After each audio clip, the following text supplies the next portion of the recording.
The next episode of Nerd, Flicks, and Chill will start in 3, 2, 1, 0. Hi, I'm Carrie. And I'm Nick.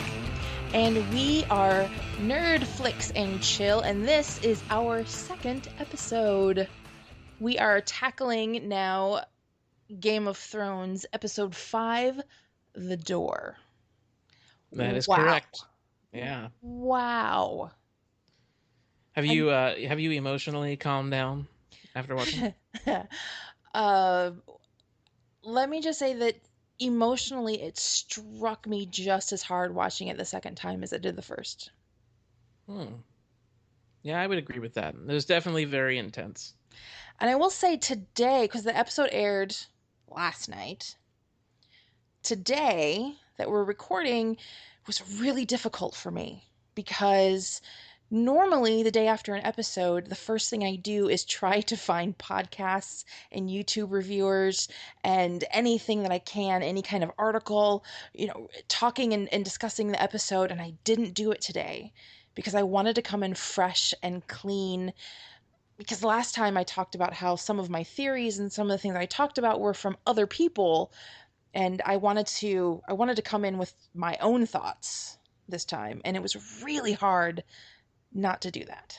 Sure, I avoided most of the online stuff too. The only thing I did really take a look at was the inside the episode that HBO does, and a couple of the HBO interviews that they did, like with Christian Nairn and Isaac Hempstead Wright and the whole gang.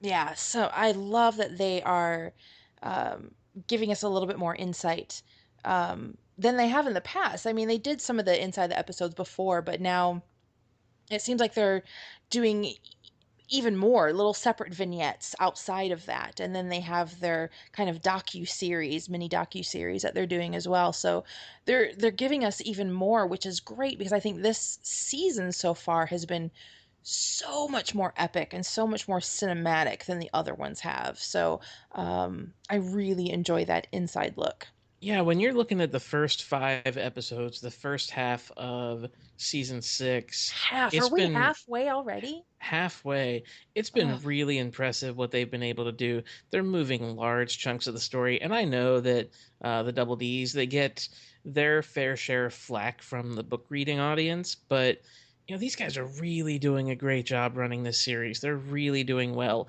And they've got an extremely difficult job. They have to forge ahead where there's no real road, just a few slightly beaten out, story points that they have to follow. So I think all things considered, they're doing a great job this season. I would agree. So this episode, we start off at Castle Black. We do, with Sansa. Yes, craft time with Sansa. Going back to something that she was doing in one of the very first scenes we ever saw her in. Yeah, I was just going to say that as well. Yeah, I think it was even the exact same shot where we see her doing needlepoint and then it pans back and then we see that it's her. So then she receives a letter. She's reading the letter and she asks how far Molestown is. Do we know how far Molestown is from the wall, approximately? It depends how fast you are.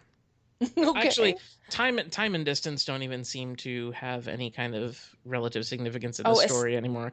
And I'm okay with that. Especially in this episode. Yeah, I'm okay with that. People can nitpick that kind of stuff all they want, but do you really want to see like Littlefinger travel to King's Landing, back to Winterfell and back? Like, do you really want to see him on the road for a month? I mean, people sometimes forget that the very first episode of Game of Thrones actually takes place over the course of an entire month. I think even longer. Oh, wow. I didn't even realize that. Mm-hmm. Yeah. So she asks somebody, I don't know who she's asking because I think she's in that room alone, how far Molestown is. I guess we can assume that maybe Brienne is sitting in there with her.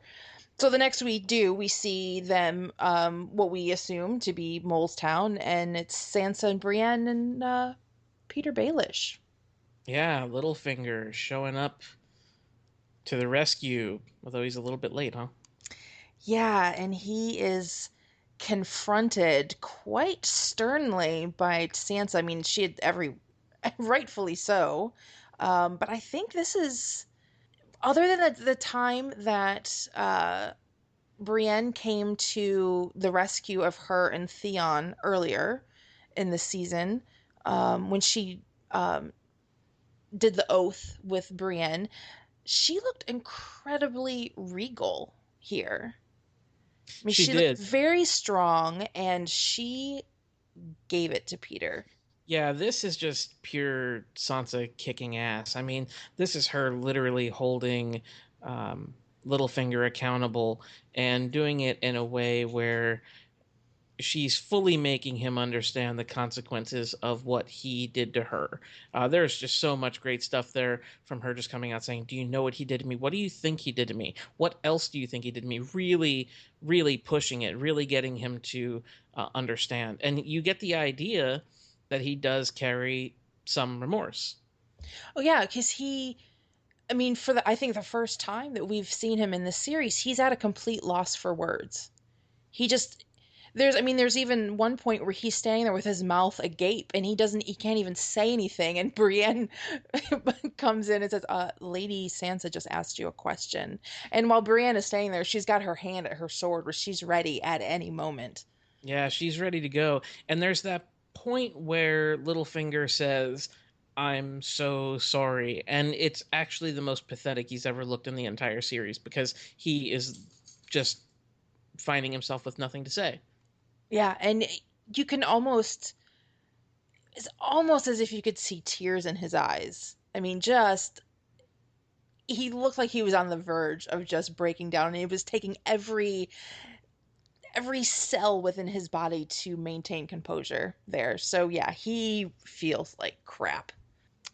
So yeah, so there he's at a complete loss for words. Sansa tells him that she doesn't even want to see him again. You either, if you didn't know, you're either an idiot or you're my enemy. Yeah, great line. Yeah. So after that confrontation, she says that she doesn't want to see him ever again. We are whisked over to Bravos. But before we get there, Oh, I do okay. want to point out the portion of this that really upset me. Oh, Um, okay. because there's something in here that really bothers me, and I think it's intentionally so. Okay. This scene ends with Littlefinger saying, "I just got one more thing to say. Just let me say one more thing. Your uncle, the Blackfish, he's retaken River Run. You know, if you ever need an army, you can go there." She talks about having an army, and Littlefinger says, "Your brother's army." Yeah. And then he says to her, "Your half brother." This line makes me crazy. And the reason why it makes me crazy is because I fully believed that up until that point, Littlefinger had some actual remorse. I think I even said that on our last episode that I was all aboard the Littlefinger truly feels bad train. And that one line undercut that entire idea because that to me is one of the really cruel manipulations. If you think about it from the perspective of Sansa Stark, she has been surrounded by monsters. She has been abused and traumatized, and she has very few trustworthy relationships. And the one that she really has that's going well for her is the one she has with John. And with one line of dialogue, Littlefinger undercuts that. And it's a really awful manipulation that happens there. And it actually does have some impact on Sansa a little bit later on in the episode. So that really bothered me from seeing that kind of manipulation being played by Littlefinger right there. Which I think about it, it's really interesting that he even said that because, in our last episode, we were just talking about how we believe that Peter Baelish might know a little bit more than we're led to believe as far as the parentage of Jon Snow. Well, that's what I had thought, but it certainly doesn't seem that way now. Yeah, But not with that line, it doesn't. no, and just the fact that he would kind of throw that out there really is a cruel manipulation of somebody who has been the victim of physical assault, sexual assault. I mean, we forget sometimes that Sansa is still a teenage girl, and Yeah. that's the kind of manipulative grooming habits that predators have. And I feel like that's what Littlefinger is in that scene. So yeah, after Moletown, we are whisked away across to Bravos, where we see Arya getting some more fight training going on with the waif. Yeah, a whole season just fighting with sticks. But I gotta say, that fight choreography was really good. It was really, really cool. And I don't know why this stood out to me in this scene, but I thought the sound was really, really good. Like you could hear them when they're holding that the wooden staffs. I don't know why. For some reason, I just thought that sounded really cool and just really good. Yeah, the violence of those fights between Arya and the Waif are pretty intense. Especially when the waif she sets down her staff, and Arya flips up and then goes after the waif. The waif doesn't even have a weapon, and she's still kicking butt. The way she Yeah, was dodging and bobbing and weaving and bobbing and yeah. weaving, it She's looked she's so throwing good. hands. Yeah, it looked good. That's what they say in the street. Oh, that's what they say. Yeah, the Bravosi street fights, Oh, throwing okay, hands. Uh, sure. You're speaking from experience. yeah, sure. So then the man walks in. A man walks in, right? Because he doesn't have a name, right? He's a man. A man walks in and takes Ariana a little walk because the waif said that she's not ready, and he happens to agree. He's like, well, she may have a point there, so he takes her on a little walk, and they go into that giant hall of faces, and he's telling her about the first faceless men. Yeah, we get a little bit of the history of Bravos. Yeah, the faceless men, they were the ones who started it, apparently. Yeah, it's a little bit more convoluted than that, but yeah, that's kind of. It looks like the show is kind of simplifying that story a little bit. And then he tells Arya that, or he hands Arya a little vial and tells her that he's got a mission for her. That there's an actress that he wants her to go and check out. Lady Crane is an Lady actress. Crane. Yep. Yeah. Oh, and I thought this was really good too. He tells her, I thought this was very interesting. This line, he tells her that she's receiving a second chance and she will not get a third. And he says, one way or another, a face will be added. So basically, he just threatened her Yeah, it sounds like in it. a very passive aggressive way that if she doesn't complete this mission, that's possibly she's not going to get another chance. So it's her face that's going to be, so she's going to be killed, and Yeah, her face is going to be added. I think a lot of us feel as though Arya is somehow just never going to make this faceless man thing work out. Yeah. And I think a lot of people think she's just going to abandon them, but we really don't talk much about the consequences of what that would entail. And it seems like the consequences are being offered by Jack in here in no uncertain terms. It's either Lady Crane that goes up on the wall or it's Arya Stark. Yep. So she goes to check out this play. It looks like we're at a it looks like we're at a Renaissance fair or something. Yeah, Uh, this is like the Essos version of the Daily Show. yes. So we see a play being carried out, and we see a portrayal of the death of Robert Baratheon and the Lannister clan, all in front of Arya, and it's ringing a little too close to home. Yeah, it looks like she's definitely not no one yet. You can tell she's having some intense reactions to some of the stuff there. What's also interesting about this play is very rarely do we get to see the point of view of the commoners in any area. So that satire that's going on stage is satirizing what's thought to be real events, but this is the reality that's perceived by the commoners, which is not something that we get to see. So we can see here how they're kind of manipulated in believing, whatever it is that's been told to them as true.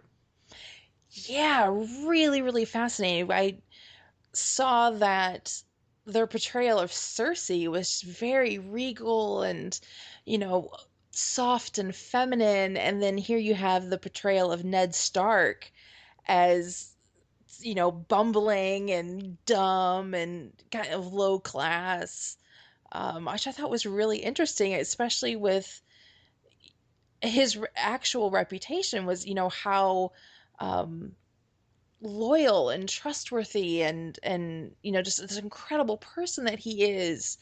And apparently the viewpoint on the other side is completely different, or they've been told completely different by, I'm assuming, somebody from King's Landing.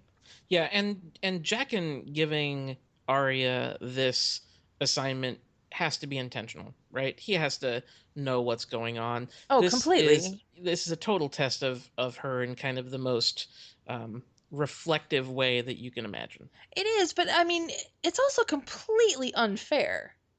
I mean, unfair in the fact that, can you tell me any other faceless man, or somebody who was auditioning to be a faceless man, whatever you want to call it, that's going to have to go to some kind of a test where they're seeing their family being portrayed like this?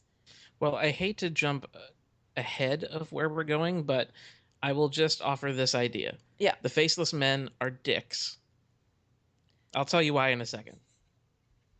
Speaking of, Yes, great segue. very nicely done. Oh my gosh. After we get uh, a dramatic portrayal of the beheading of Ned Stark, which is horrible for Arya, because I'm realizing as I'm watching this, like, oh my gosh, this scene that's playing out is the last time she actually ever saw her family. Yeah.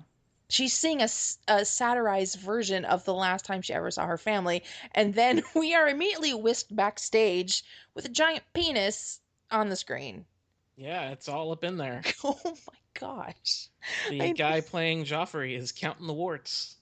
Oh, there's two apparently. I bet people are so happy that they bought those large screen TVs now. Wow.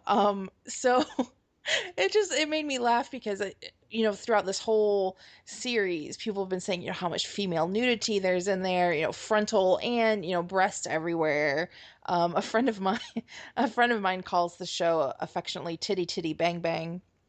Um, so there's female nudity everywhere, and there's not enough male nudity. And we had a flasher last season as Cersei was doing her walk. Well, you know, be careful what you ask for, because bam, right Yeah, they'll there, throw taking it up the out whole there. screen. Yeah, they in your face.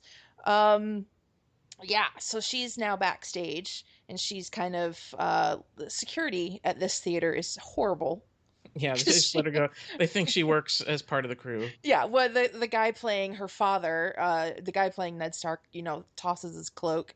Here, take this. It stinks of me. Awesome. Let me get right on that.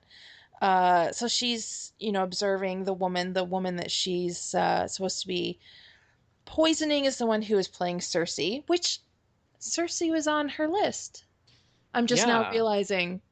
yeah. I was going to mention this as well. If she Yeah. kills Lady Crane, does that really count as her checking Cersei off her list? I mean, this satire is actually full of story parallels and all kinds of little details that you can fish through and point out, and kind of little things where you're like, oh, that reminds me of this thing. And it's one of the things that this show does really well.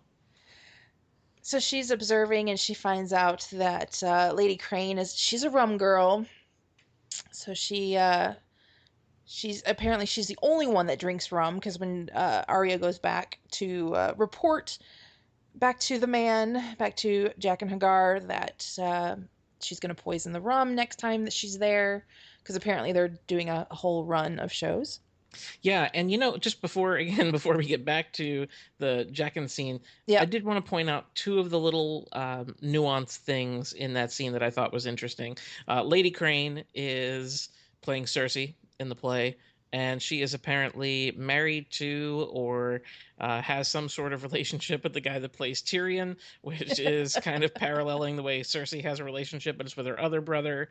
There's also in allusion to the actress who plays Sansa, Yeah. where the Ned Stark, um, the guy who plays Ned, says to her, "You read as false," which kind of is a great callback to Sansa in the early seasons, and kind of you know her character change and who she used to be, and the face that she would have to put on in public. It's just kind of an interesting little nugget that's in there.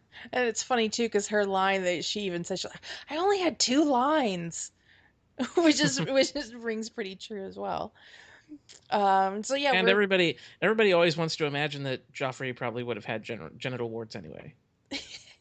And he gets slapped around, Yeah. which was lovely. And yeah, Tyrion slapping Joffrey. That was like the one true thing in that No, whole production. it was Robert Baratheon slapped him. I don't think Tyrion did. I think they both Tyrion, got him. They both got him. did they? Because They did. I know that Ned, the guy who played Ned, got slapped. I can't believe you would miss a Joffrey slap. It's kind of wonderful. I might have been looking down, taking my Even notes. if it's a stage production. It's right. Um, so she's gonna poison the rum next time she goes. Yeah, she seems a little bit hesitant Hesitant. though. Yeah. Yeah, yeah, she does because well, she asks if she can borrow one of the faces to go because she's already shown her face there. And she asks if she can borrow one of the faces, which I would think keep your same face because you already got backstage. You already have familiarity now. But Yeah. she wants to borrow a face, and Jack can quickly no, you're not ready. A face doesn't seem necessary when you can just walk into the costume department. No, yeah, when security is horrible. But like I said, you've already set a precedent. You've already been there, so you already seem familiar. So they're gonna let you in anyway. But yeah, she seems hesitant because she's like, oh, she seems like a nice lady. She's a pretty good actress. Yeah, and then Jaqen tells her a price was paid. Arya tries to figure out who paid it. She kind of figures it out. It's the actress who played Sansa in the play because she's jealous. But what Jaqen says here ties back to what I believe to be the reason why the faceless men are dicks. Yeah. Jaqen says, I can't remember the exact line. I think it says, what is it? Does death only come for the wicked? As if to say, good people die too, a price was paid. And when they talk about the price being paid, this is the thing that reveals that this religious devotion to this institution is really bullshit. Yeah. Like, sure, you can talk about there's, the god of death and all that stuff, but it's really irrelevant when you're just, murder for hire thugs. Yeah, pretty That's all much. they are. Yeah, they are completely. And he even, you know, tells her, a servant doesn't ask questions. Do you want to serve the faceless god? It's like, do you mean the person that just paid you? Is that your god? Because that's who we're serving. Right. You can spin it any way you want. But yeah, I thought that was very interesting as well. Yeah. But yeah, I've been she just seems like wondering she's playing along still. I've been wondering where I want this storyline to go, and I figured out where I personally want it to go. I want Arya to kill all the faceless men. Well, there's only him and the waif that it That looks we like see. That we that we see. There see. could be 50 of them in there. I will say this is one of those differences in the book. In the book, there are actually several more. They don't have names, so Arya just kind of identifies them by like certain characteristics. But there seem to be more. But who knows? They could all just be the same two people wearing different faces. You never Yeah. know. But I want Arya to wipe these guys out because even if she were to leave, you get the sense that she wouldn't be able to break cleanly from that organization. And this group, they're just more religious fanatics. No matter how you slice it up, they're just more religious fanatics. Yeah, that's a big theme in this episode too. Hmm. Yeah. So, after we're at the House of Black and White, we are now in the cave or under the tree or with the three-eyed raven. Yeah. We're seeing another vision with the raven and Bran, and it looks like springtime. It's very green where they are. We're seeing one of the weirwood trees and a really cool overhead shot with a spiral pattern of these Yes. stones, which we've seen this pattern before. In the very first episode of the show. Yep, where there were some frozen carcasses that were splayed in this same pattern. It looks like the children of the forest have gathered and they're having some kind of a ritual or something that's going on here. And we see Leaf, and Leaf has some kind of a shard that it looks like, I guess it looks like it's dragon glass, possibly. Sure does. And there's some carvings that are in it, and there's this guy that's bound and gagged. Do we know who that is, or is this something completely new? This isn't from the books at all, is it? Well, so this is where it gets really, really interesting because it has never been revealed what the origin of the White Walkers are. So this came as a pretty big surprise. There had been speculation that this could have been true, but essentially what we learned here is that the White Walkers were a creation of the Children of the Forest, and they were going to use the White Walkers as a way to fight against the first men who had come over and were cutting down all the weirwood trees and were basically, destroying Westeros as the Children of the Forest saw it. So they were going to use these weaponized individuals, these White Walkers, to fight off men. And it ended up being something that they couldn't control. So even here, the Children of the Forest, these characters who we kind of think of as these spiritual, natural creatures, these beings that are just part of the land, even they make this mistake. They make this horrible mistake by creating a monster that they can't control. Now, as to who that person is tied to the tree, I have not done the research on this to see who the actor was, but I would bet all the money in my pockets that guy is the Night's King because they look exactly the same. If you Yeah, just imagine what they look like with the makeup on. yeah, I was thinking about that too. I was wondering if it was, and I was kind of disappointed in that because I kind of like the story from the books. Now, again, I know I mentioned last episode, I listened to the audiobook for the first book, but I haven't read the other books, but I've done some research to get little bits and pieces. And there's a theory, or there's a loose story on who the Night's King is, and he used to be a former Lord Commander of the Night's Watch. Right. I think he was the 13th Lord Commander of the Night's Watch. And I What's loved really. that story because it was a love story, basically what happened, and I like Mhm. that story. So I like that better than.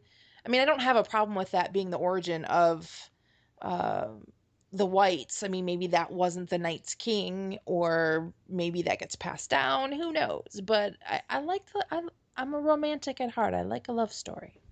What I could not get my head around is exactly who this character is, who the Night's King is supposed to be. Is he the Night's King of the books? Because there have been some small clues that he might be, or is it just a show invented character? And this made it feel more like a show invented character. Yeah. But either way, I think what we're looking at the Weirwood Tree is thousands of years ago. This is a long time ago that this is happening. Yeah, because like I said, that's one of the indications to me was that it was very green. It was very springtime, and it looked very lush. And we haven't seen that at We all. also get another instance of religion and the um, what's the word I'm looking for? How it goes We wrong. we get a look at the dishonest aspects of religion because Mm, here we think of the children of the forest as one thing, and then yet we find out that they're kind of something else. They're just as capable of cruelty as man. yeah. So after we're in that vision, Hmm. we are taken to the King's Moot. The King's Moot, We're in Pike. yes.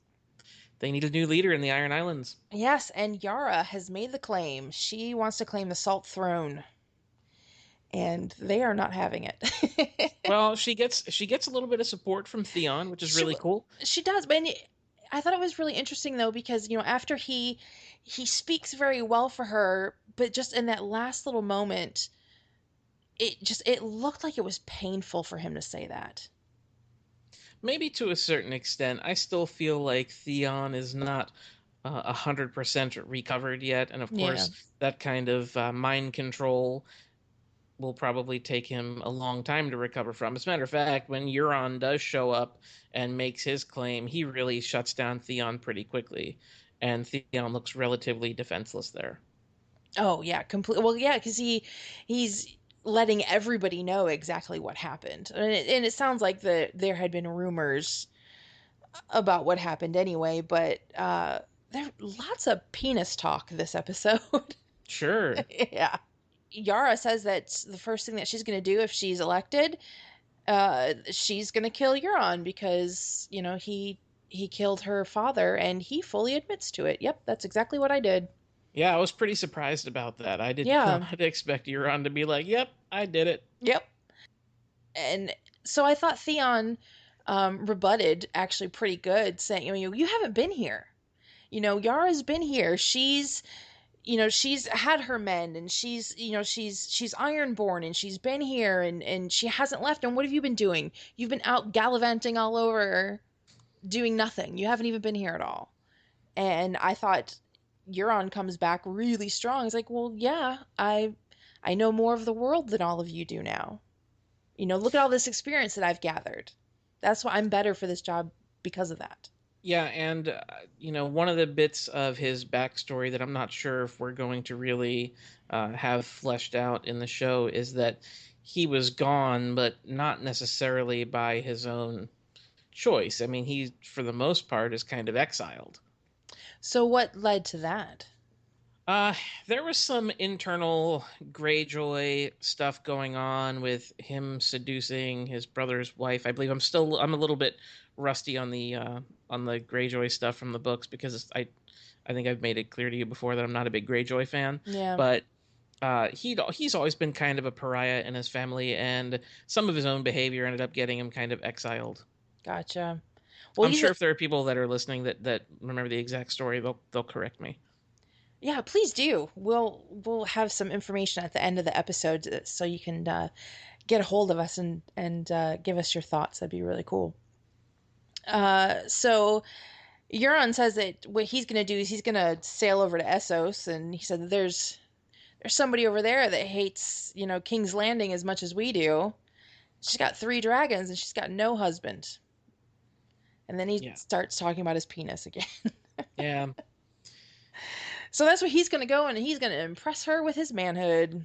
I think the boldness of that plan is what the Iron Islanders wanted to hear. I don't think they wanted just to build a large fleet and, have people take them seriously. I think they wanted to aspire to more. I mean, there's a lot of, make the Iron Islands great again going on here. Which is very deceptive, because then after all is said and done, that's the first thing that ends up happening, is that, oh well, build me a fleet. Yeah, so you do see Euron Greyjoy become baptized. Did that scene make sense to you? Was there any confusion there at all? No, I totally got it. Well, let me explain, and we'll see if I'm right. Um, because it actually kind of clarified things for me, uh, in watching this scene. So we see that he's being, I guess, quote unquote, baptized, where Theon and Yara are like, "Peace, we're out of here." So they're Yeah. gone. We see them taking off on some boats, and then there's this little ceremony that's happening with Euron, and they're drowning him.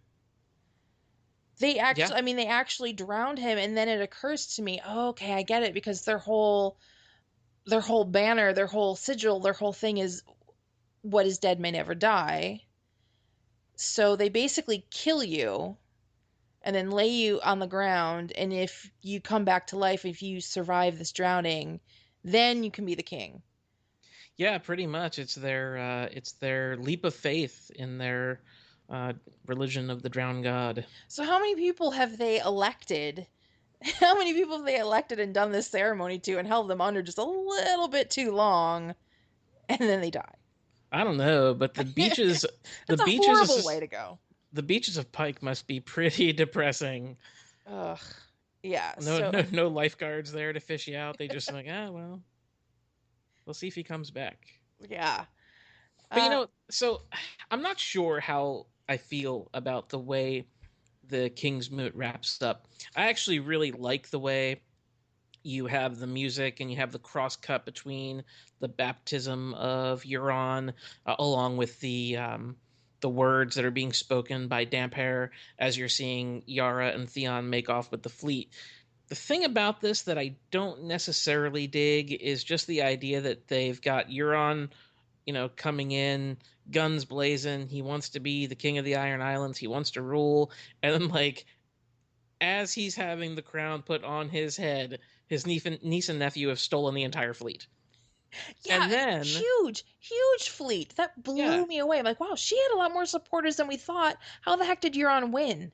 and then his solution is cut down all the trees and build me more ships. Now, earlier I said that you have to kind of give up on the idea of time and how people travel in the show. Yeah. But if there are 1,000 ships in next week's episode, I will not be pleased.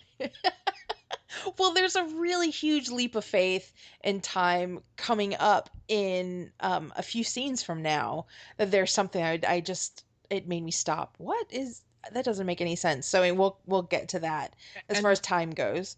where do you think Yara's going?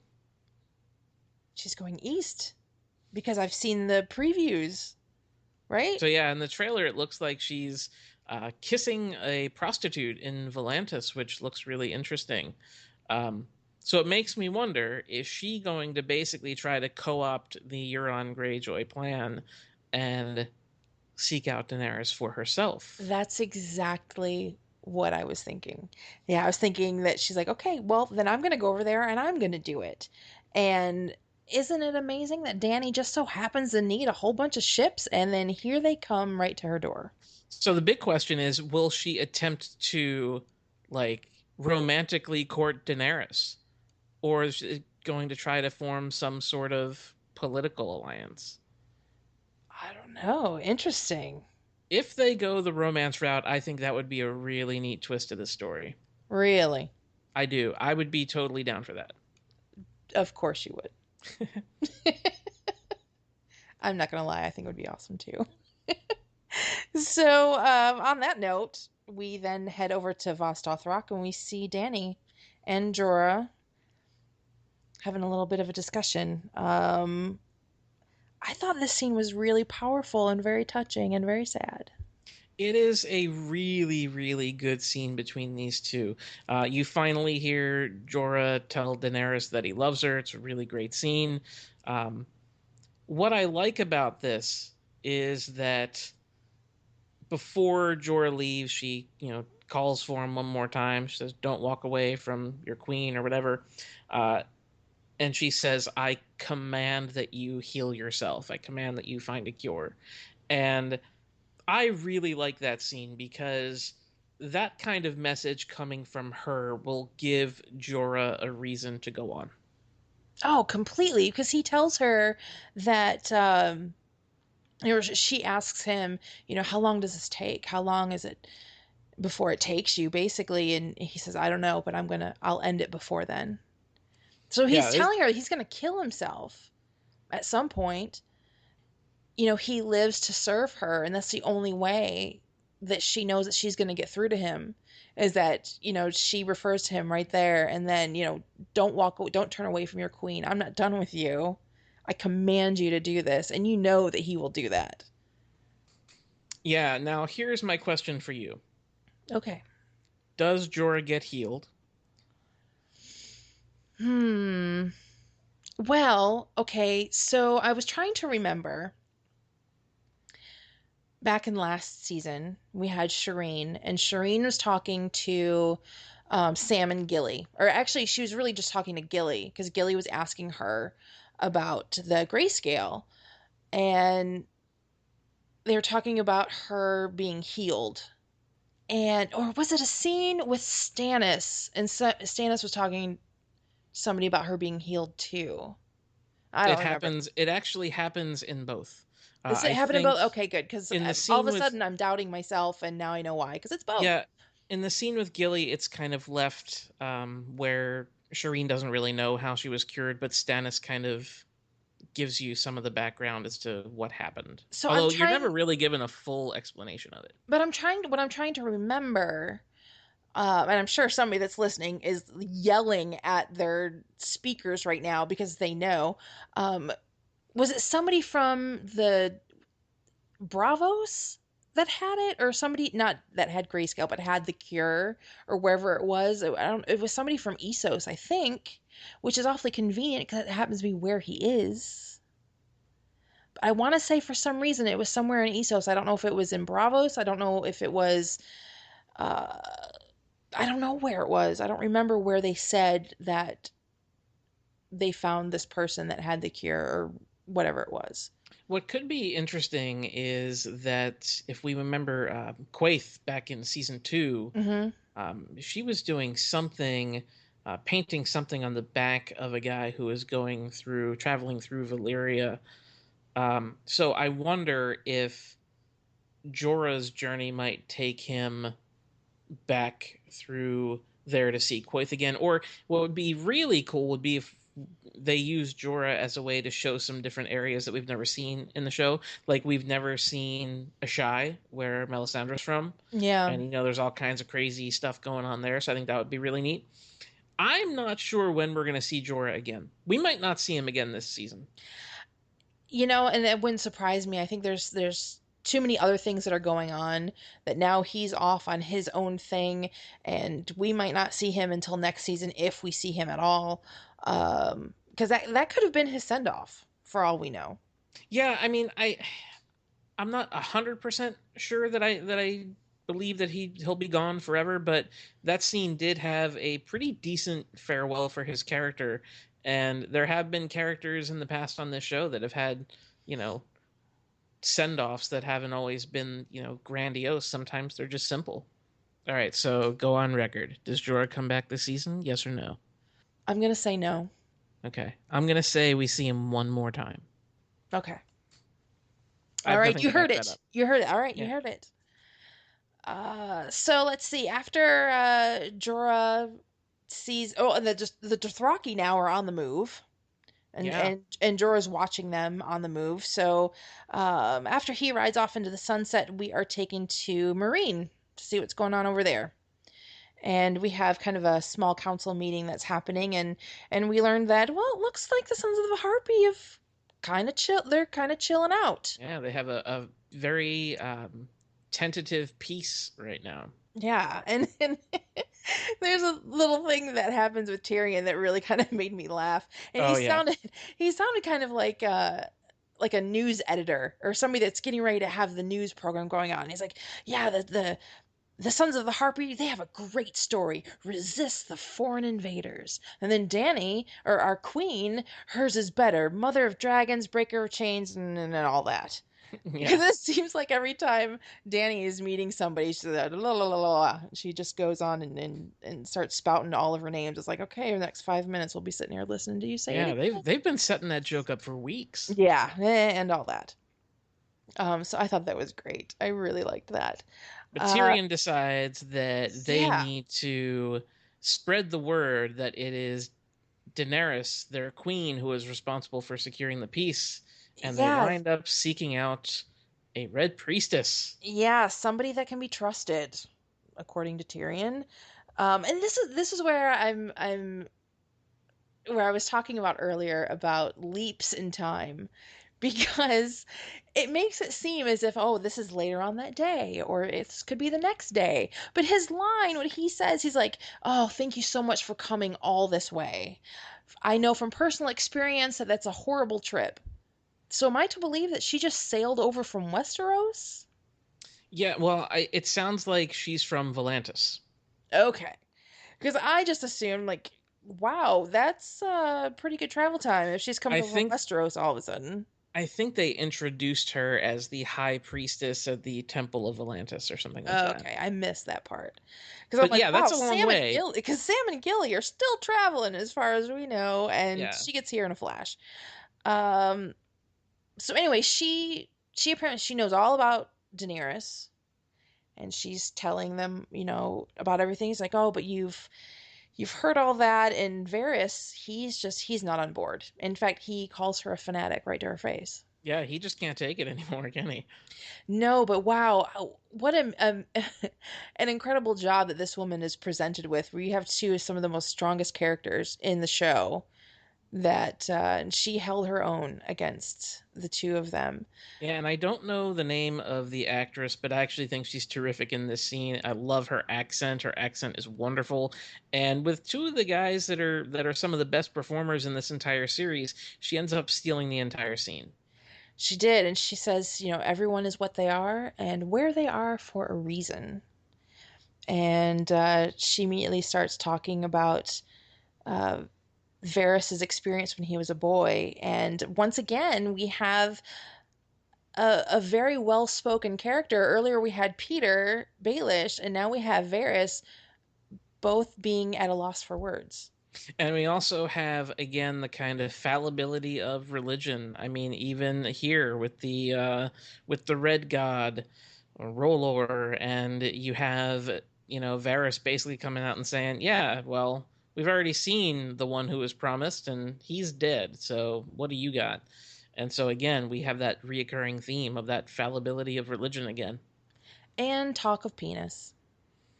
Yeah, more dick talk. My goodness. And in this case, a literal talking dick too. Yes. A flaming talking dick at that. Well, that is a lot of stuff. Oh my gosh, that's really funny. But what's interesting about that is he's only ever told that story to Tyrion. So how does she know? Well, yeah, when did we hear? We heard that story a couple seasons ago. Yeah, where he And had actually captured the sorcerer who did it to him. yeah, and she says, do you want me to tell you what was said? Because I don't know if did he say that he doesn't remember what was said or something was being said to him and he didn't catch it because she's like, do you want me to tell you what was said? Do you want me to tell you who said it? And he's just Yeah, frozen. yeah. I don't think we ever get that much information when Varys is talking to Tyrion about it. Because then she says to him, if you are the queen's true friend, then you have nothing to fear from me. Which I thought was really interesting too, because that's very similar to something that Jack and Hagar said to Arya when she was going to be getting her vision back. Here's, drink from this fountain here. If you truly believe, then you've got nothing to fear. Yeah, So I thought that was really interesting, the parallels with that. I don't know what it means, but there are some parallel things going on there. Maybe it means that they're full of crap because I really don't think that Arya is truly no one. I mean, especially from this episode. So the fact that she drank that and got her vision back and nothing happened to her, was just kind of I think it was just a test of her faith. So maybe that's echoing that this whole red priestess thing is a load of bunk as well. I don't yeah. know. The only thing that I will say about the Red God and actually the God of Death as well that we hear from the Faceless Men is we've actually seen those gods in action in a way. Like we've seen people come back from the dead, the literal, actual dead in the show. We've also seen men be able to change their face, and women. So these are two religious groups that actually do have some accomplishments on their resume. That's true. That says more than what the High Sparrow has. Yeah, the Faith of the Seven hasn't done nothing. No. So after that confrontation there in the throne room, we are back at the cave. And everyone's asleep, and Bran is awake, and he is bored. Yes, he is. And he picks up a bone or something, and he chucks it up at the three-eyed raven, who doesn't even flinch. And so Bran gets the idea that he's going to crawl over and touch the three-eyed raven's branch, which More dick talk. yes. So I thought what was going to happen is that I thought he was just going to be whisked into whatever dream or anything that was happening with the three-eyed raven, but that's totally not what happened. Yeah, and what I am trying to figure out about this scene, and I think I said this on our last episode too, is like kind of when this is happening because I feel like it's present. Like I I do feel like those too. guys are out there or they're close. Yeah, I do too because it is very interesting too because once we are transported into his vision, we're at the exact same spot that we saw earlier in the show. It's the same tree with the same stone spirals around it, Mhm. but now it's completely winter. Yeah. And we see the horde of whites that are standing there, which I thought was really cool because we were able to see them up close, and wow, that was some really cool makeup that was done on Yeah. them. Yeah, this is one of the scariest scenes that the show has done in a while. I mean, this is legitimately scary. I mean, even just the silence of all those people standing there as he walks through them. And, you know, when he gets, as he walks through the army, there's some really cool shots of some of the different whites that are in there. Like one has like half of the head. Yeah, Um, and it's just this really uncomfortable, in close thing. And then when he gets to the other side, he sees the Night's King and he sees four other lieutenants that are with him. And once he sees the Night's King, he turns back around to look at the entire army, and the entire army has turned around and is looking back at that him. was so chilling. That was amazing. I think these whites are probably some of the most terrifying zombies that I've ever seen portrayed. Oh, They're I agree. terrifying. Um, the thing that, I mean, they won me over at the Battle of Hardhome when they were plummeting over the sides of the cliff and then all of a sudden just got up and started running. I mean, that was incredible. Absolutely incredible. But Yeah. we see the whites uh turn around and all of a sudden Bran realized the Night's King's looking at him. You can't mistake that. He looked right at him. And then not only does he look right at him, but he actually grabs him. And as soon as he grabs him, everything is screwed. Yeah, thanks. Way to go, Bran. So whatever enchantment was holding the cave is apparently not going to work anymore because he's been marked by the Night's King. When we have Bran lies. Bran lies to the three-eyed raven because the three-eyed raven, or first when Bran wakes up, he says he saw me, and the three-eyed raven says he touched you. And he says, well, I don't know, he was close, but I don't know. And he's like, no, he touched you. His mark's on you.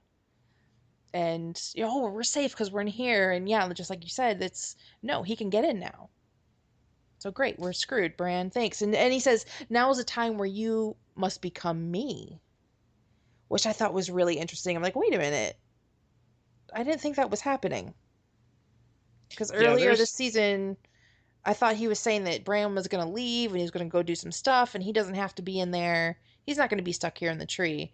And now, well, I guess the three-eyed raven knows now what's going to happen and now somebody has to take over and then Bran's the only choice. So maybe well, that's what he means. I don't want to get too far ahead, but given what we see, maybe the three-eyed raven knew all along that what was going to happen.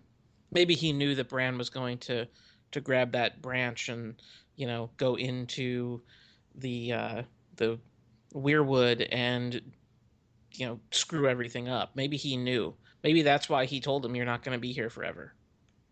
Oh, maybe. But then I also think though that if he did, then he would have done his training a little bit differently or something because Brandy was says, well, gosh, am I ready for that? And he says, no. No, No. you're not ready for no, you're So not they ready. go into that kind of it's like one of those scenes in the movies where somebody's trying to steal files on a computer, so they put like a jump drive in and trying to upload. That's essentially what the three-eyed raven then tries to do to Bran. Yes, it's like, okay, we're gonna have to train right now as much as we can at the moment. So then we leave the cave where he's getting some really hard and fast training before the Night's King comes knocking. And we are taken back to Castle Black. And it looks like there's some military strategies going on. So the overhead shot that we see of the map, is that meant to imply that Bran is somehow getting information there? This happened a lot last year too. There were a lot of overhead shots. Even though Bran wasn't in last season, Hmm. there were a lot of overhead shots and some things that might give you the idea that there's some all-seeing thing that's happening here. So was that shot intentional, do you think? Or are we just trying to look at the map? I think we were just trying to look at the map because that's the No? best way to look at it, right? Sure. Yeah, I didn't read anything else into it. I bet I could be completely wrong. Um, but I thought it was great. We were introduced to some other houses that are in the north that John is telling us about. We hear of Glover Glover, we hear of and the Mormonts. Mormont, And Kierwin, yeah. So Mace. the Mormonts. Yeah, we've heard that We name before. sure have. We got Jorah Mormont. We've Yep. got Jeor Mormont, the old bear, And what people might not remember is Lyanna Mormont from way back in season 5, where Stannis presents a letter to Jon Snow that he had received from Lyanna Mormont. Do you remember what that letter said? Yes, he knows of no other. Was it no other king of the North, or knows of only one king of the North, and that king is Yeah, it's Stark.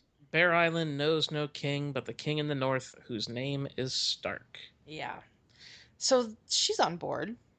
Has to be on board. She's Yeah. one of the great things about that scene with Stannis when he gave that letter to John back in season 5 is when he hands John the letter and he says, "Do you know this wretched girl?" And she's just a 10-year-old girl. It's just like, that's so Stannis. Well, at least he didn't correct her grammar. And her name is Lyanna. Oh yeah, that's another name that we've heard before as well. Which, oh my gosh, can we find out what's are we are we not going to find out now? Because the Uh, whole thing that happened with the three-eyed raven, the three-eyed raven's gone. Are we not going to find out now what happened? in the tower, Yeah. I think we are definitely going to find out. I mean, first of all, But like the Bran, cave is decimated as far as we know. Bran is still warging, as far as I could tell from the way that episode ended. Oh yeah, he's He's kind of still stuck in it. downloading. But the other name that comes up, and I think if there are any other book readers that are listening, probably are pretty excited about, is the name Manderley. The Manderleys are a very popular family in the books, and I definitely hope we get to meet the Manderleys because they are more than just a little bit entertaining. Now, are they the ones that are in Hornwood, or who's in Hornwood? Because it seemed like the shot really focused on that part of the map. I don't know. I would have to look that up. Yeah, that seemed really purposeful. That the the camera was kind of skimming over the map, and then it just really hovered right there at Horn. It said Hornwood. No, So no, no, no. The Manderleys are in White Harbor, okay, which is mentioned by Sansa. And that's kind of also the mention of White Harbor in the show is kind of a reference to something that happens in the books. gotcha. Don't tell me. We'll find out. So we have now another instance of another Stark lying this episode. We've got Yeah, Sansa lies. this is the payoff to Littlefinger's manipulation Yeah. is that she now lies to John.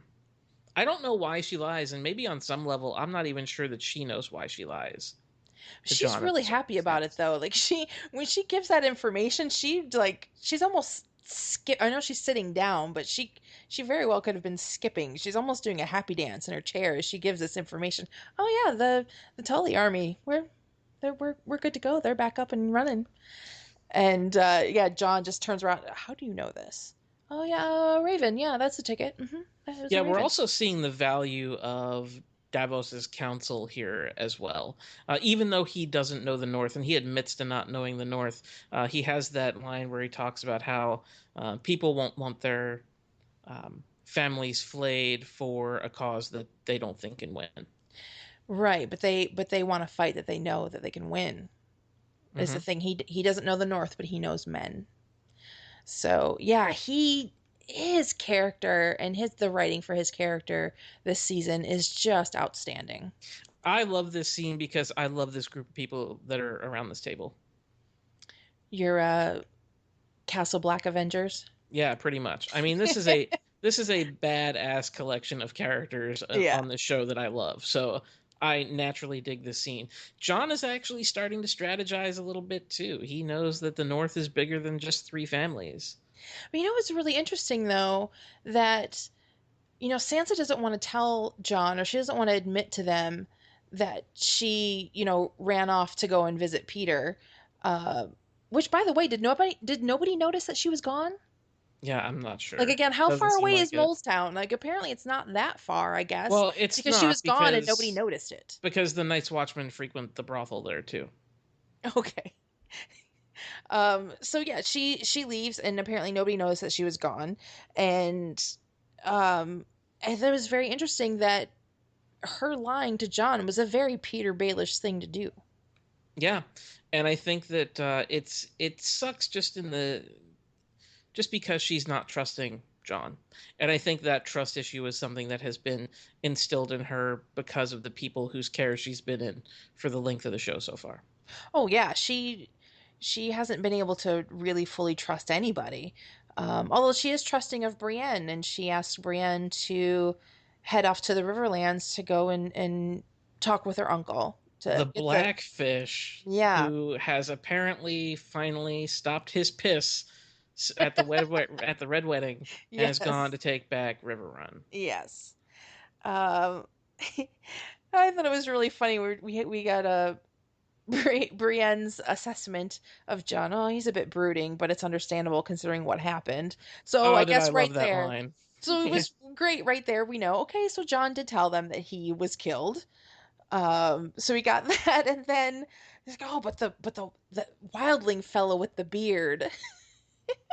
She's referencing Tormund. Yes, the hot new romance in Westeros, or non-romance, whatever you want to call it. Oh, Tormund and Brienne the Beauty. I love it. I'm still not over it. I watched the next scene with them repeatedly already. I've watched it a couple times. The smile on horseback. Yes. No, it looks like Brienne and Podrick are gonna go off to River Run. Although it would be really cool if Tormund went with them. Although I assume that Tormund and Jon might go off on their own to rally the wildlings. Yeah, I would assume so as well. But first, we find out that Sansa has been very busy and hard at work. That she's all of a sudden come out wearing a brand new dress with her little Stark embroidery on it, and she even made something for John as well. And I thought it was really sweet that she said that she patterned it after her dad. So again, we have Ned Stark being mentioned. Yeah, you know what I was kind of wondering too is that Sansa, even in last week's episode, Mhm. like she looks great. Like she's been able to do her hair, she's put some makeup on, she's obviously had a bath.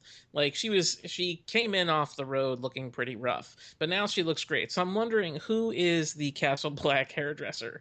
Who's the brother of the Night's Watch that's like I can do hair and makeup? I'll bet you it's Pod. It's Oh, Podrick. maybe. It's part of his squiring duties. Yeah, but Brienne's pretty low maintenance though. She doesn't need it, but he's practicing on Sansa, I think.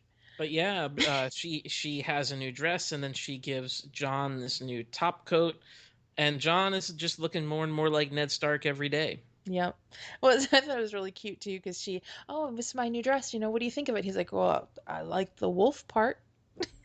Yes, That well was done, really fun. John. Yes, that's good. That's what happens when you ask a guy, how does this look? They don't know how to respond.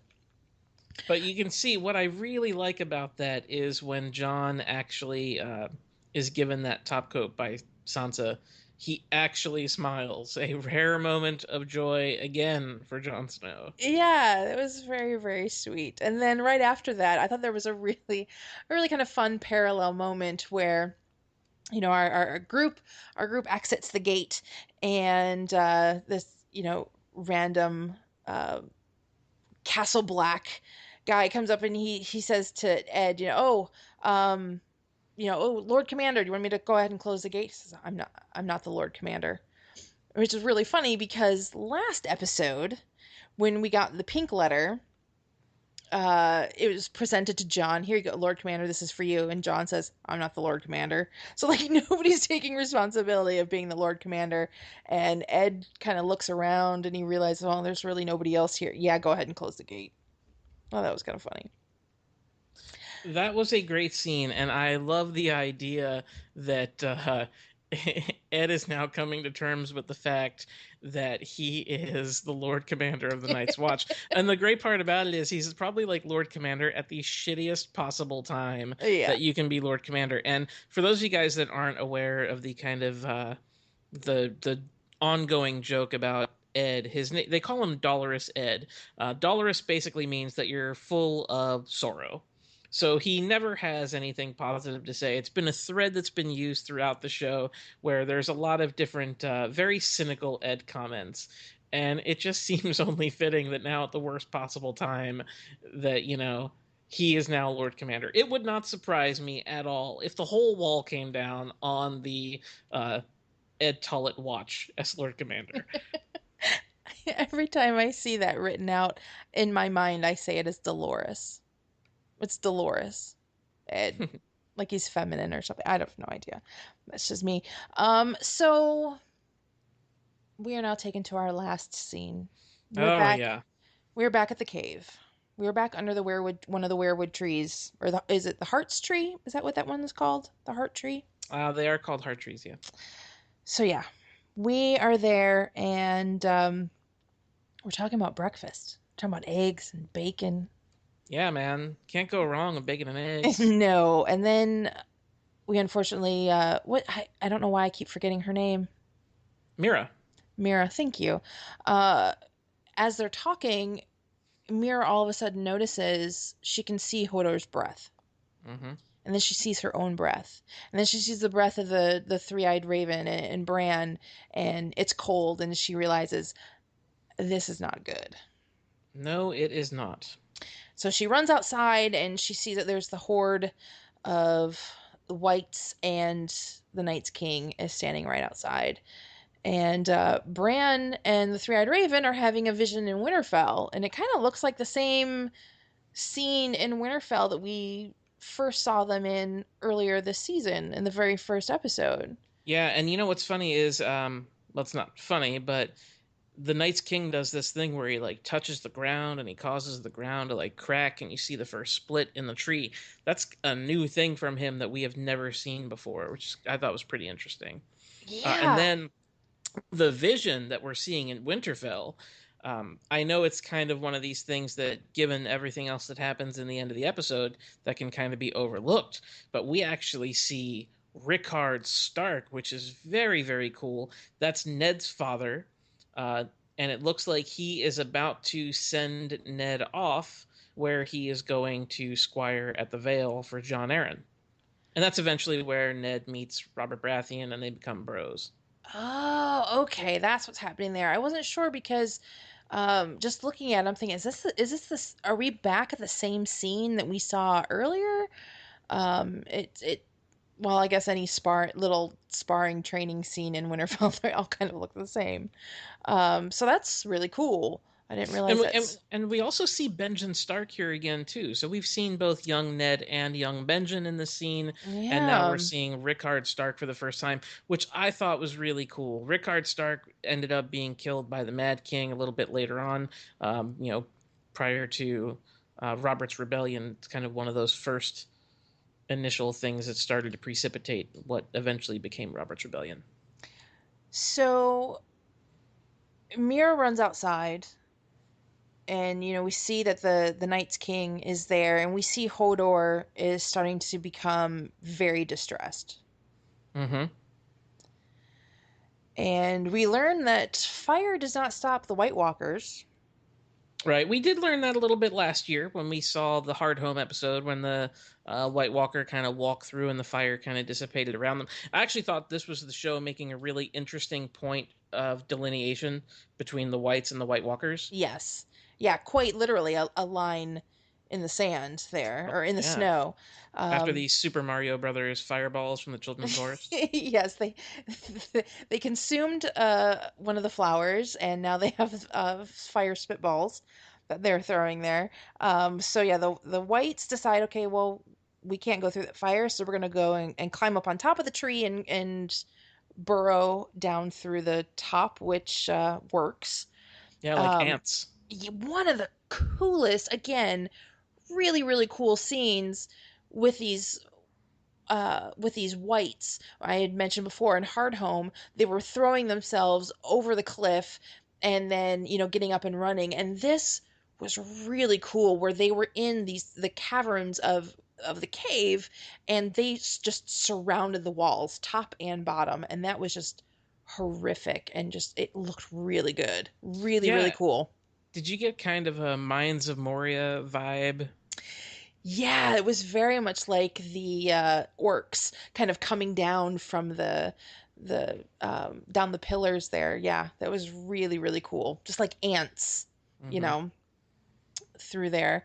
Um, And we have a couple sacrifices that happen. Summer, oh my god. Summer. They are just killing dire wolves like it is no Yeah. big deal. My goodness. We only This have one was rough, Ghost. Yeah, we man. only have Ghost and Nymeria left. Yeah, we don't who knows what Nymeria's doing. She's off doing her own thing. We know Ghost is Yes. good. But yeah, it's Summer. Bless your I heart. I do have this kind of lingering hope that there is some payoff coming in the show with Nymeria at some point. I really hope it's something that can happen, but that's just kind of me doing a little bit of fan fiction in my own head. But another thing that we see happen here is we see one of the White Walkers get taken out, Yeah. which Yeah. we'd only ever seen happen when Sam killed the one with the dragon glass and John killed the one with Valerian steel. Well, I didn't Sam give them some dragon glass, so I think we're to assume that they had dragon glass on the end of those spears. Yeah, he had given Mira specifically dragon glass. He says, the archer, here's some dragon glass arrows. So I assume that she had maybe made those spears. What's really interesting to me, and I think this is the show kind of trolling its fans a little bit. Yeah. About a year ago, there was like a fan theory that somehow got picked up by like mainstream media like Huffington Post and USA Today and Gawker and Vox and all those websites started running with this kind of this like fan theory that's out there. And I don't believe this fan theory to be true, but I do think that this was kind of a little bit of trolling and maybe a tip of the cap to the theory. And the theory is that Jon Snow and Mira Reed are twin brother and sister. Right. And it turns out that they allow her to take out a White Walker in a way very similar to what Jon did last season. Yeah. I think that's just an intentional kind of nod to that fan theory that's out there. I don't believe it's a true theory. I just think it's a nod to it. Yeah, I'm not buying the theory either. I mean, I love reading the theories, and I think a lot of them are incredibly creative and plausible. Sure, why not? It's just a little too overly complicated, but yeah, I thought that was really cool. I totally dig Mira in this scene too. She's taking charge. I really liked her in the scene a lot. I thought she came off as very convincing. She's, action oriented. She's not, I mean, she's afraid, but she's taking charge too. I really liked her in the scene a lot. She finally had something to do, it seems like she's Yeah. just been hanging out. So, well, and she was told, Leaf did tell her he's gonna need you, and Yep. he really did. And poor Leaf, she sacrificed herself. She was really the source of all of this. And it was Yeah. kind of like, well, I'm the one that did this, so I'm gonna do what I can to stop this. And she sacrifices herself, and we get a really brutal scene of her, just stopping, and the horde is surrounding her, and we see her lying on the ground being ripped apart Mm-hmm. before she explodes her final spitball. And I don't know if we're to believe that these are the last children of the forest. They very well could be. This could have been the extinction of an entire race of creatures. Yeah, they certainly make it seem that way because they've only shown us a handful There of aren't them. many around. Actually, it's kind of one of those things like White Walkers where most of the world doesn't believe they exist. Yeah. As a viewing audience, we know, and we know because some of our heroes on the show have seen them, but they're kind of like mythological creatures, kind of like the way Tyrion dismissed Grumpkins and Snarks and things like that in like the very initial episodes. Heffalumps Um, and woozles. yeah, so I don't know if there are any children of the forest left. So actually, even before this, they're desperately trying to wake up Bran. This And whole Bran time, is yeah, in Winterfell. and Bran is in Winterfell, but yet he can all of a sudden he can hear, he can hear her Hmm. yelling for him, and the three-eyed raven tells him, listen to your friend, and she's saying, yeah, I'm jumping back a little bit because this was before Leaf's sacrifice. Um, listen to your friend, and she's saying, warg into Hodor, warg into him, and I think there's I think what is happening here is that Bran's consciousness is in this vision, and he sees the young Hodor that's there. And we see that the adult Hodor in the present all of a sudden gets the white eyes, but really only for a split second. He gets the white eyes for just a moment, and he starts fighting back, and he's holding back the door. He's holding the door. And when she first said that, hold the door, when she first yells that, I'm thinking, are you kidding me? That's really what it is? Is that what it's from? Yeah, that as soon as I heard hold the door, I was like, wow. I was like, really? Yeah. But they won me over because, oh my gosh, that scene. But yeah, she yells, hold the door. And immediately I'm just like, oh, come on. That just is really cheesy. But then the scene goes on and it's repeated and it's gut wrenching. Yeah, there's a lot of stuff to unpack from this scene, and obviously we see the Night's King show up, and he kills the three-eyed raven, and the three-eyed raven goes all Voldemort into the dust in the That's air. exactly what I have in my notes. Three-eyed raven dash Voldemort. Yes. I'm so proud Um, of you. but what's really interesting is that the three-eyed raven is advising all of this. So the Yeah, three-eyed raven specifically takes Bran to this point, and he tells him to listen to Mira. that's true. So I feel like in the end, the three-eyed raven is really bringing him to this point that he had to see, because this was what was going to happen, and it kind of Yeah. creates this um, causal time loop that we end up with. Um, because of course the rest of the scene plays out. They get through the door. Hodor blocks it, and you hear Mira keep repeating, hold the door," as Hodor is doing just that. Um, but man, there's a lot of stuff in here that makes me question a lot of things. Is Bran still in Hodor? Well, Because it, that's interesting because when he's first trying to open the door and he's making these sounds, it almost sounds like a combination of Bran's voice in there. hmm, And also when he's holding the door and he's making a few sounds, I don't know. As I'm not really that familiar with the actor and but what he says other than Hodor, but to me it kind of sounded like they'd added in Brand's voice into that. they very well could have. Because a couple things that I've been thinking about with this is that it's very rare and also very dangerous to warg a human. Yeah. It's kind of dangerous to warg, period, because you stand the chance of staying too long and kind of losing yourself. Warging a human is very difficult, and I think kind of unethical to a certain extent. Now, there's some sort of thing that happens where we see young Hodor in Winterfell. He hears what's going on, and it triggers what appears to be some sort of seizure where he just falls to the ground and then starts shouting, hold the door, and then it all plays out to the end. What I'm curious about is, did Bran literally hold that door as he was warging and allow Hodor to die? Because I'm not sure how I feel about that. Yeah, I think he did. I really, really think he did. Um, because what the way I saw it was that he's in a vision.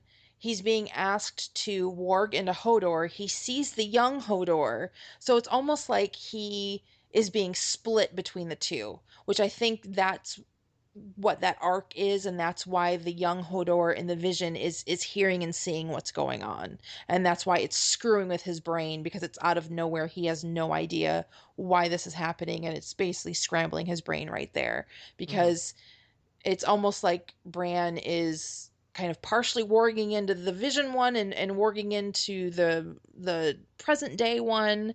Um, Most of his conscience, I think, is in the present day one. But he's definitely split between the two.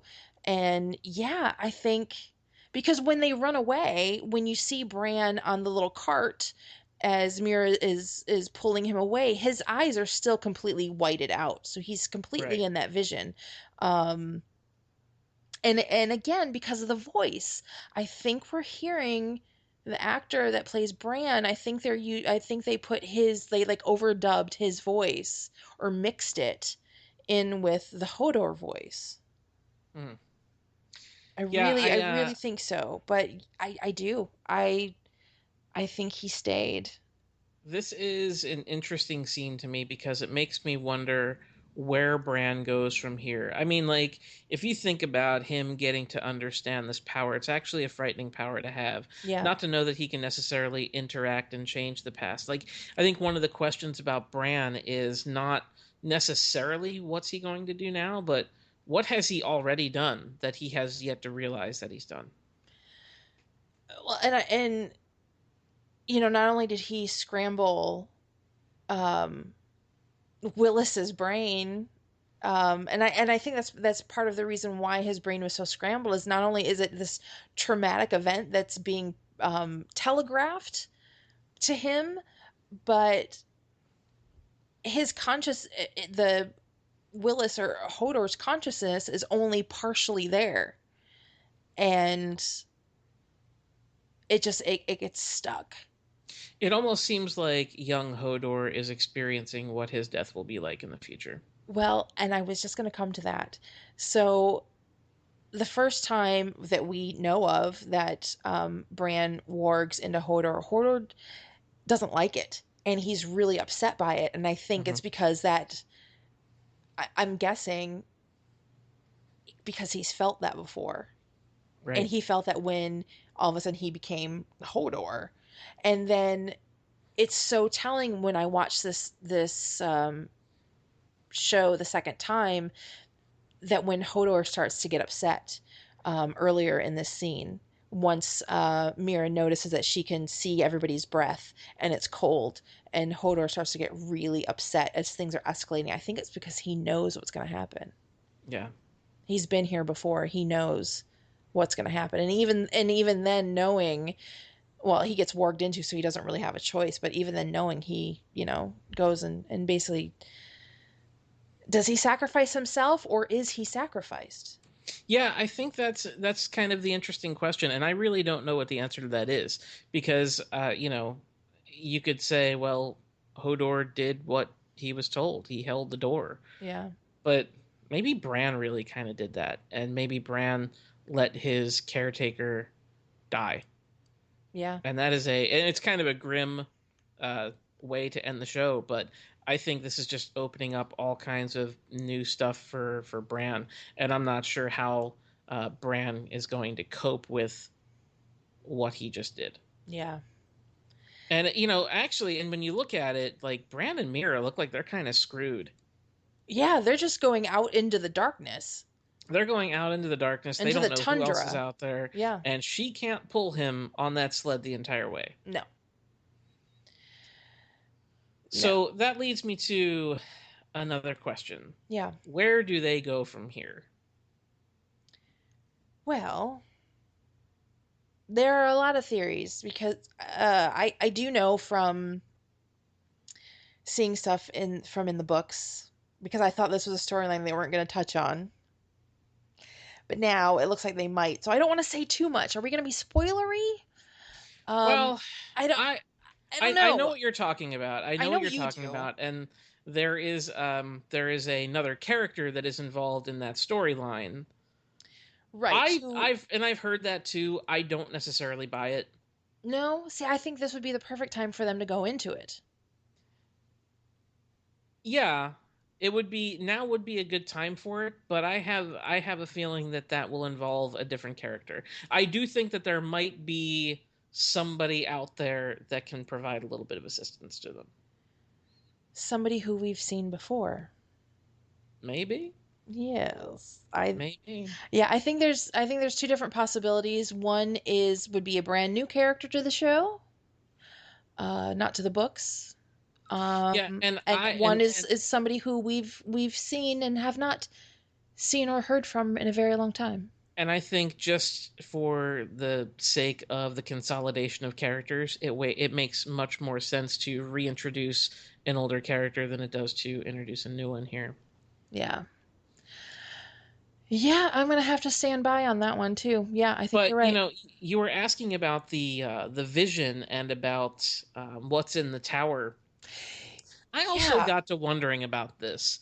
I do think we'll see what happens I in hope the tower. so. I mean, that's such a monumental thing, but it would seem like, if we don't have the heart tree. I don't know if the heart tree is completely destroyed. I mean, I guess I'm led to believe that it is. I don't know.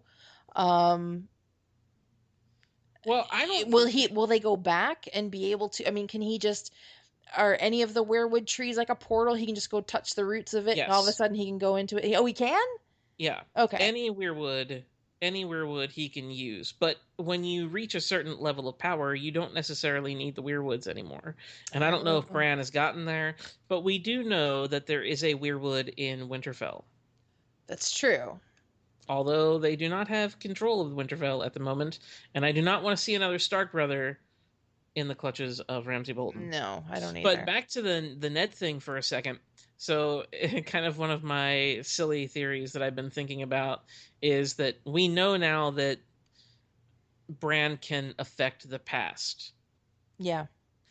So, is it possible that when we see that Tower of Joy flashback, the simple act of him calling out the word father and Ned hearing it has some kind of impact on the rest of that scene?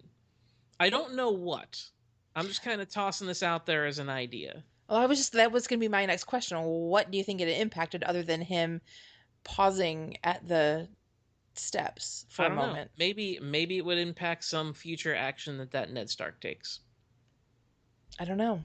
Maybe he hears somebody yell father and it triggers something and I don't know. I don't know. I'm It's trying just to kind of a silly thing right now, but yeah.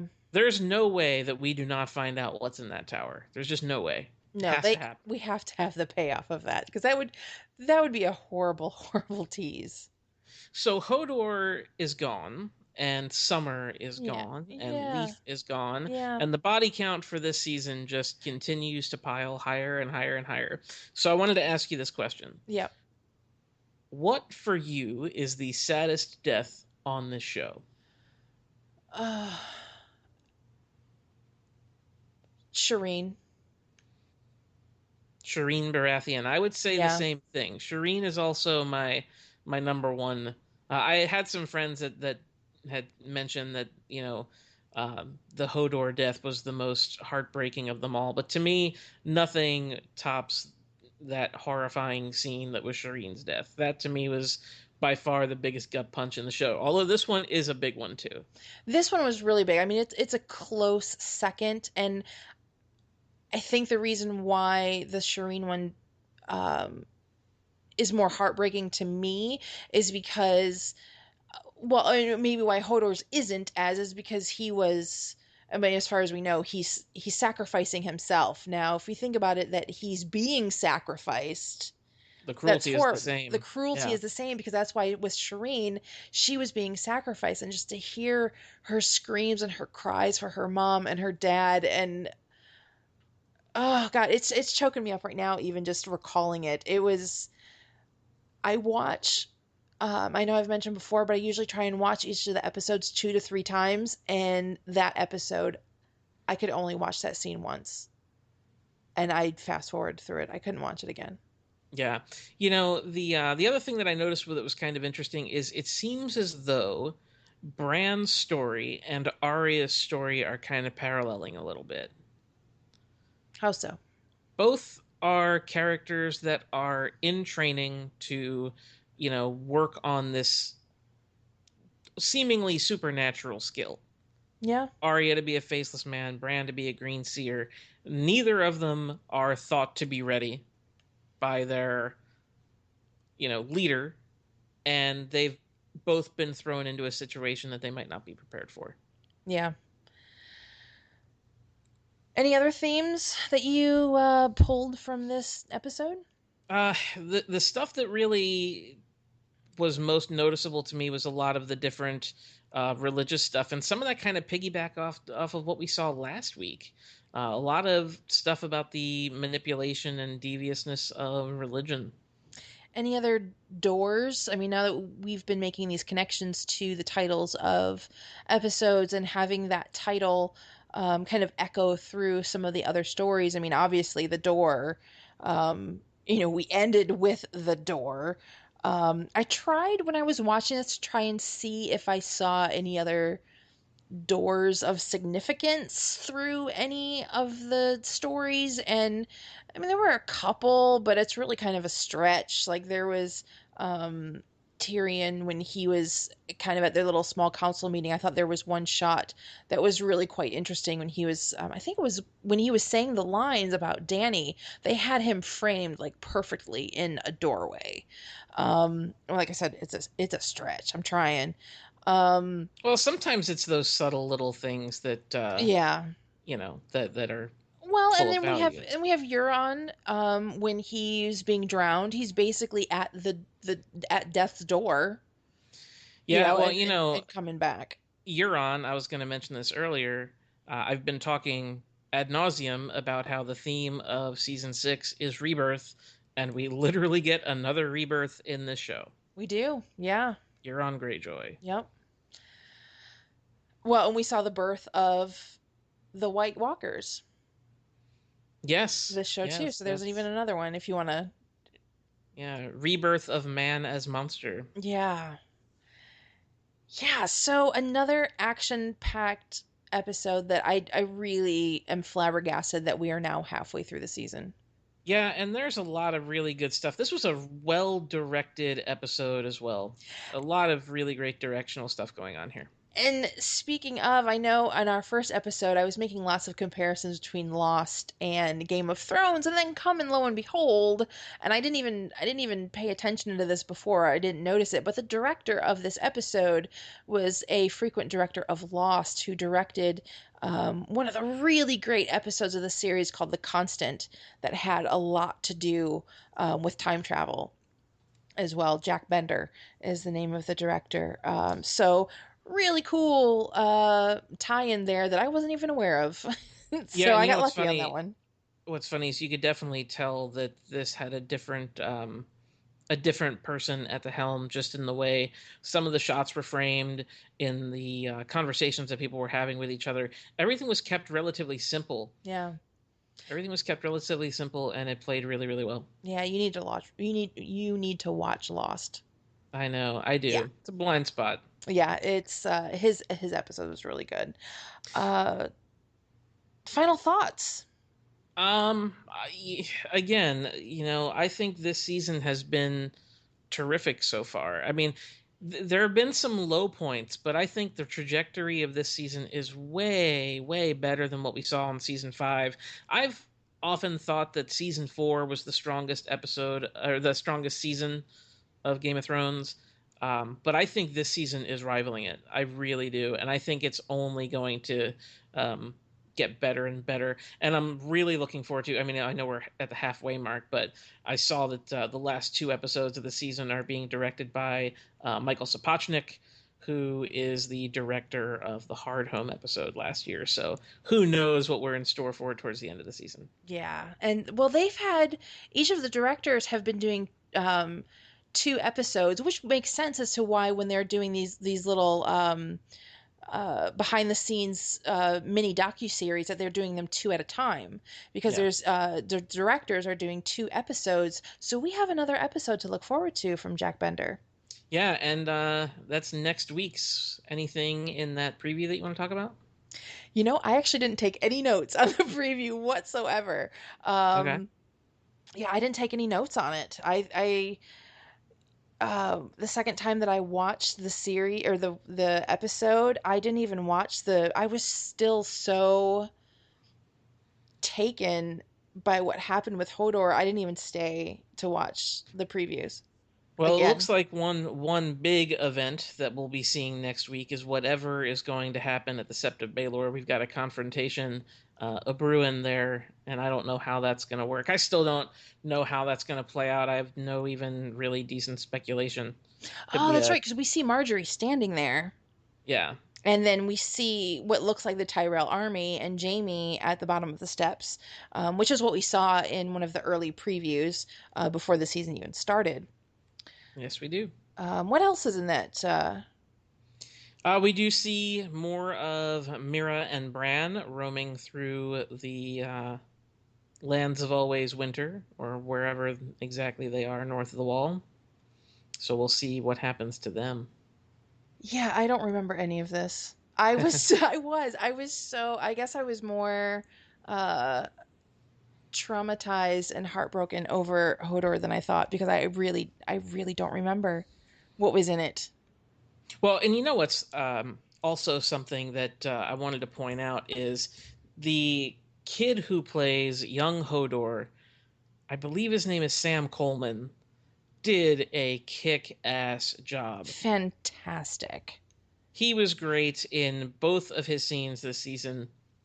Just excellent. Yeah, really, really well and really good direction on him. Is poor guy is on the ground having this seizure, and I don't know if you've ever been present when somebody's having a seizure. Um, it's really traumatic, and they do get this kind of otherworldly look in their eye where it doesn't look like anything. So they're just completely not there. And this kid was able to capture that. And I don't know how they got him to do it. I don't know where he went in his performance to do that, but it was really eerie and it was very realistic. And yeah, well done, kid, because Yeah, you creep me out.